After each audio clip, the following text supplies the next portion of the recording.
कार्तिक मास महात्म 27वां अध्याय। जय जय श्री राधे। पार्षदों ने कहा कि एक दिन की बात है, विष्णुदास ने नित्याक्रम करने के बाद भोजन तैयार किया, लेकिन कोई छुपकर उसका भोजन चुरा कर ले गया। विष्णुदास ने देखा भोजन नहीं है, परंतु उन्होंने दोबारा भोजन नहीं बनाया, क्योंकि ऐसा होने पर सायंकाल की पूजा के लिए अवकाश नहीं मिलता। अतः हर रोज के नियम का भंग हो जाने का डर था। दूसरे दिन पुनः उसी समय पर भोजन बनाकर वे जो ही भगवान विष्णु को भोग अर्पण करने के लिए गए, त्यों ही किसी ने आकर उनका फिर सारा भोजन हड़प लिया। इस प्रकार 7 दिनों तक लगातार कोई उनका भोजन चुरा कर ले जाता रहा। इससे विष्णुदास को बड़ा विस्मय हुआ और मन में चिंता करने लगी कि कौन प्रतिदिन आकर मेरी रसोई चुरा कर ले जाता है। यदि दोबारा रसोई बनाकर भोजन करता हूँ तो सायंकाल की पूजा छूट जाती है। यदि रसोई बनाकर तुरंत ही भोजन कर लेना उचित हो तो मुझसे यह नहीं होगा, क्योंकि भगवान विष्णु को सब कुछ अर्पण किए बिना कोई भी वैष्णव भोजन नहीं करता। आज उपवास करते मुझे 7 दिन हो गए। इस प्रकार मैं व्रत में कब तक स्थित रह सकता हूँ। अच्छा, आज मैं रसोई की भलीभांति रक्षा करूँगा। ऐसा निश्चय करके भोजन बनाने के बाद वे वहीं पर कहीं छिपकर खड़े हो गए। इतने में ही उन्होंने एक चंडाल को देखा, जो रसोई का अन्न हरकर जाने के लिए तैयार खड़ा था। भूख के मारे उसका सारा शरीर दुर्बल हो गया था और मुख पर दीनता छलक रही थी। शरीर में हाड़ और चाम के सिवा कुछ शेष नहीं बचा था। उसे देखकर श्रेष्ठ ब्राह्मण विष्णुदास का हृदय करुणा से भराया। उन्होंने भोजन चुराने वाले चांडाल की ओर देखकर कहा कि भैया जरा ठहरो ठहरो, क्यों रूखा सूखा खाते हो, यह घी भी ले लो। इस प्रकार कहते हुए ब्राह्मण विष्णुदास को आते देखकर वह चांडाल जो भय के मारे बड़े वेग से भागा और कुछ ही दूरी पर मूर्छित होकर गिर पड़ा। अब चांडाल को भयभीत और मूर्छित देखकर ब्राह्मण श्रेष्ठ विष्णुदास बड़े वेग से उसके पास आए और दयावश अपने वस्त्र के छोर से उसको हवा करने लगे। फिर वह उठकर खड़ा हो गया। तब विष्णुदास ने देखा कि वह चांडाल नहीं है, बल्कि साक्षात नारायण है। शंख चक्र गदा धारण के सामने उपस्थित हैं।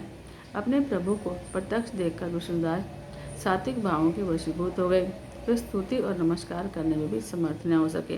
तब भगवान ने सात्विक व्रत का पालन करने वाले अपने भक्त विष्णुदास को छाती से लगा लिया और उन्हें अपने जैसा रूप देकर बैकुंठ धाम को ले चले। उसमें यज्ञ में दीक्षित हुए राजा चोल ने देखा कि विष्णुदास एक श्रेष्ठ विमान पर बैठकर भगवान विष्णु के समीप जा रहे हैं। विष्णुदास को बैकुंठ धाम में जाते देखकर राजा ने शीघ्र ही अपने गुरु महर्षि मुद्गल को बुलाया और इस प्रकार कहना आरंभ किया कि जिसके साथ स्पर्धा करके मैंने इस यज्ञ दान आदि क्रम का अनुष्ठान किया, वह ब्राह्मण आज भगवान विष्णु का रूप धारण करके मुझसे पहले ही बैकुंठ धाम को जा रहा है। मैंने इस वैष्णव धाम में भली भांति दीक्षित होकर अग्नि में हवन किया और दान आदि के द्वारा ब्राह्मणों का मनोरथ पूरा किया, फिर भी अभी तक भगवान विष्णु मुझ पर प्रसन्न नहीं हुए और इस विष्णुदास को केवल भक्ति के ही कारण श्रीहरि ने प्रत्यक्ष दर्शन दिए हैं। अतः जान पड़ता है कि भगवान विष्णु केवल दान और यज्ञों से प्रसन्न नहीं होते, उन प्रभु का दर्शन कराने में भक्ति ही प्रधान कारण है। दोनों पार्षदों ने कहा कि इस प्रकार कहकर राजा ने अपने भांजे को राज सिंहासन पर अभिषिक्त कर दिया। वे बचपन से ही यज्ञ की दीक्षा लेकर उनमें संलग्न रहते थे, इसलिए उन्हें कोई पुत्र नहीं हुआ था। यही कारण है कि उस देश में अब तक भांजे ही राज्य के उत्तराधिकारी होते हैं।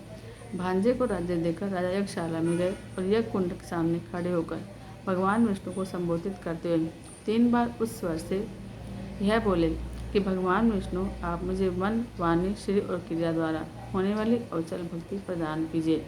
भगवान विष्णु, आप मुझे मन, वाणी, क्रिया और शरीर द्वारा होने वाली अविचल भक्ति प्रदान कीजिए। भगवान विष्णु, आप मुझे मन, वाणी, शरीर और क्रिया द्वारा होने वाली अविचल भक्ति प्रदान कीजिए। इस प्रकार कहकर वे सबके देखते देखते अग्निकुंड में कूद पड़े। बस उसी क्षण भक्त वत्सल भगवान विष्णु अग्निकुंड में प्रकट हो गए।